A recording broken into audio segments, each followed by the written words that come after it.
దైవానుగ్రహం ఉంటే మానవుడు ఎంతటి పనైనా సరే అవ్వలీలగా సాధిస్తారు. 4 నెలల చిన్నారి కూడా వరల్డ్ రికార్డ్ సాధిస్తుంది దైవానుగ్రహం ఉంటే. ఏంటి షాక్ అవుతున్నారా? ఎస్, ఇది నిజంగానే జరిగింది. తెలంగాణలో 4 నెలల చిన్నారి ప్రపంచ రికార్డ్ సాధించింది. ఆ పూర్తి వివరాలు ఈ వీడియోలో చూద్దాం. నోబుల్ బుక్ వరల్డ్ రికార్డ్ సాధించిన 4 నెలల చిన్నారి జగిత్యాల జిల్లా కదలాపూర్ మండలం సిరికొండ గ్రామానికి చెందిన మారిశెట్టి మహేంద్ర, మౌనిక దంపతుల కూతురు ఐరా 135 ఫ్లాష్ ఐడెంటిటీ కార్డ్స్ని గుర్తుపట్టింది. ఆమె వయసు కేవలం 4 నెలలు మాత్రమే. దీంతో నోబుల్ బుక్ వరల్డ్ రికార్డులో చోటు సంపాదించుకుంది.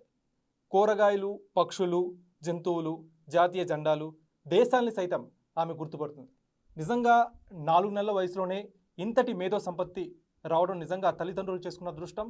ఆ పాపకి నిజంగా దేవుడి అనుగ్రహం ఉంది అనడంలో ఈ వార్తే ఒక ఉదాహరణ. సో ఈ 4 నెలల చిన్నారికి ఇంతటి వయసులోనే ఇంత మేధో సంపత్తి, ఇంత జ్ఞాపక శక్తి ఉందంటే ఇక పెద్దయ్యాక ఐన్స్టీన్ రేంజ్లో ఎదిగిపోతున్న ఎలాంటి అతిశక్తి లేదు.